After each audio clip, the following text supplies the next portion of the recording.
na huyu ni mtu historia yake ni mtu gani. Kwa hiyo urafiki ule ulimgharimu Jonathan kutoa. Na maanisha urafiki unapatana na upendo. Na upendo unapatana na kutoa. Kwa urafiki ambao huo ni wa kweli. Kwamba urafiki ule Jonathan alimheshimu Daudi. Japokuwa katika mazingira tofauti ya maisha. Maisha yao yalikuwa ni level tofauti. Kwamba huyu alikuwa anaishi katika mazingira ya kifalme. Alikuwa anaishi katika nyumba za kifalme. Daudi alikuwa katika mazingira ya chini.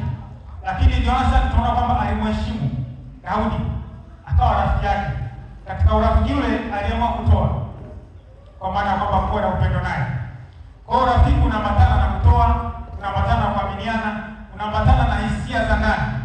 Hisia za ndani ndio chanzo kikubwa cha urafiki. Bwana Yesu asifiwe. Kwa ukikosa hayo, ndipo sasa baadaye utakuta urafiki unavunjika. Unavunjika kwa sababu gani? Kwamba inawezekana urafiki ule ulikuja tu baada tu kumuona labda akafanya kitu fulani ukapendezewa naye. Kwamba ulimuona kwamba labda amekuja mbele ameimba ukapendezewa naye tu na kuimba naye. Lakini hujamfahamu. Na urafiki ule unaanzia ndani. Kwamba umeanzia tu pale pale tu baada ya kumuona anafanya kitu fulani. Bwana Yesu asifiwe. Sasa maisha yetu ya kawaida tunaenda naye. Maisha yetu ya kawaida tunaishi naye. Kila mmoja anajua kwamba alikuwa mwanzo alikuwa anarafikiana. Lakini kaenda baadaye rafiki ukafa. Ukimuuliza kwamba nini kitasababisha rafiki ukafa, atakwambia kwamba alikuwa na kitu fulani. Alikuwa na kitu fulani au alifanyia hivi na hivi. Kwa kile ambacho walichofanyia ilikuhuzunisha sana kwa maana ukutegemea kwamba rafiki yako atafanya hivi. Bwana Yesu asifiwe. Huyo ni binadamu. Bwana Yesu asifiwe. Kwa tunaona hapa urafiki wa Jonathan na Daudi. Tunaweza kusoma urafiki wao. Naweza kwa mfano kwetu.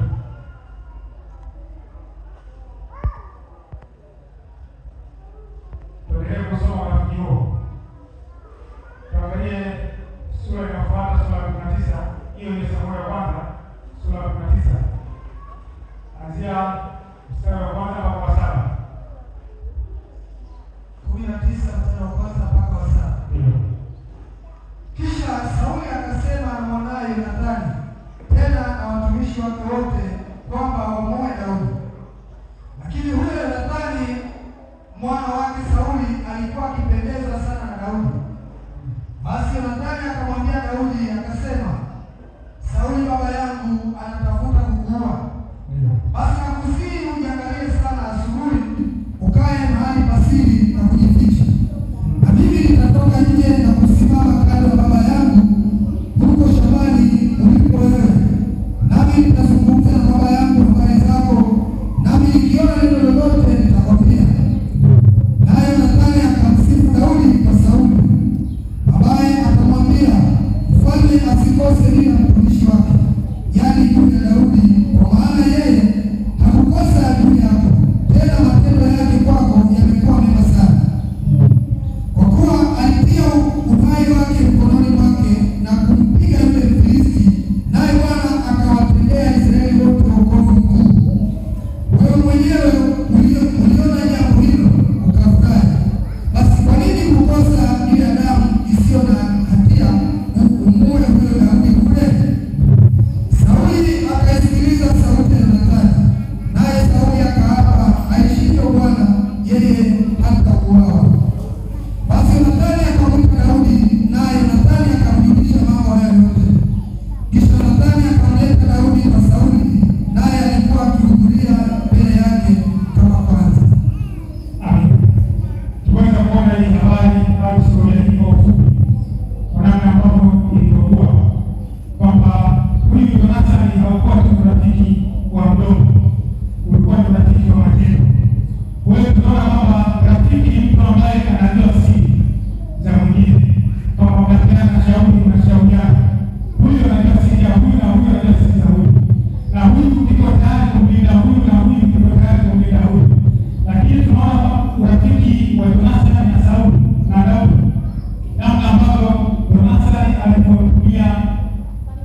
jirani yake Jonathan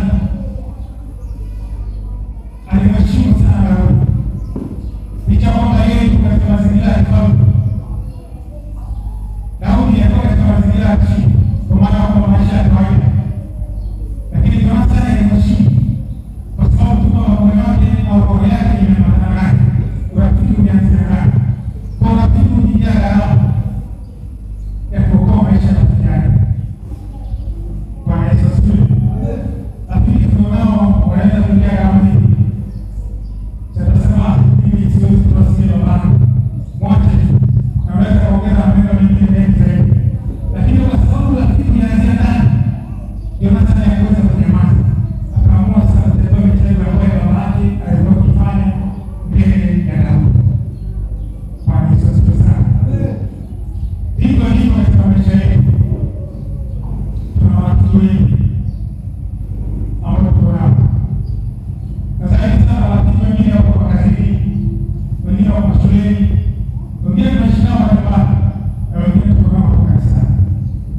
Lakini marafiki huo tunakwenda nao kwa vile ambavyo wanakutegemea mwenzako, kwamba unapenda unadumu kwa vile ambavyo mwenzako anakutegemea. Lakini baadaye unaenda unashangaa umepatia rafiki. Ukiuliza kwa nini rafiki umekufa, atakupa sababu. Bwana Yesu nimeona akisema au jana alikufanyia moja kwa moja. Kwa hiyo rafiki wetu sisi mbaya sana kwa sisi ambao tuko ndani ya Kristo. Urafiki wetu unatakiwa urafiki ambao ndio. Bwana Yesu asifiwe. Urafiki wetu unatakiwa urafiki ambao ndio. Kwamba mimi nakuwa rafiki yangu ni chini. Sawa, huyu ni chini ni rafiki yangu. Lakini urafiki wetu akishagundua kuna kitu ambacho mimi nakifanya kibaya mbele yake, urafiki wetu unafaa kwangu. Na hata kama alikuwa akiniheshimu katika namna fulani, na heshima itakufa. Na labda inaweza kuwa ni mtu ambaye labda alikuwa akikuona kama roho kubwa ndani ya kanisa. Naweza kusababisha asili hata kanisani. Kwa sababu kwa jambo ambalo umefanyia rafiki yako. Bwana Yesu asifiwe. Bwana Yesu asifiwe. Rafiki yako ni nani? Nenda rafiki kafa. Na ukasema basi kama ni hivi rafiki yangu alifanyia hivi, na tuko wote kanisani, basi kama ni hivi basi ni kanisani si. Na si. Yule ambaye alikuwa akimheshimu, yule ambaye alikuwa akimwamini, tukipeana ushauri katika mambo fulani, kanifanyia hivi, na kanisani anashinda rais, kama ni hivyo basi kanisani si. Kwa hiyo tunakuja mambo katika umenyoka. Bwana Yesu asifiwe. Bwana Yesu asifiwe sana. Urafiki wetu katika urafiki ambao umenyoka. Yaani kwamba hautakiwi kuwa na doa aina yoyote. Kwa sababu urafiki wetu ni tofauti na urafiki wa Yesu. Urafiki wetu sio kama wa Yesu, kama vile wao wa Yesu. Unampigia simu kwa hapa na kumwambia toka yako, kumbe huko. Kwa hiyo sasa baadaye unakuja kupata ukweli sasa, unakuja kusema usimuone kama hivi kwa sababu ameniambia hivi. Kwa hiyo sasa unakuta kidogo moyo wako unaanza kuinuka, kusema kwamba hata kanisani kama hiyo basi hamna haja ya wewe. Kwa sababu yeye ambaye alikuwa akimheshimu hayatoka ya kwenye wako. Yule ambaye alikuwa akimheshimu hajafanya jambo jema. Anaweza kama ni kaka yako, anaweza kama ni dada yako, anaweza kama ni mtu ambaye unayemheshimu, anaweza kama ni mtu wa kanisa. Tuko naye kwa kanisa, kama ni rafiki yako sawa. Lakini ikienda hiyo siku ikatokea hata kama jambo unamfanyia ikakuhusu, na ukaanza kujificha ndani ya moyo kwamba hata mzee wa kanisa naye kanifanyia hivi, basi kama ni hivyo mimi siwezi kuja kanisa. Bwana Yesu asifiwe. Amen.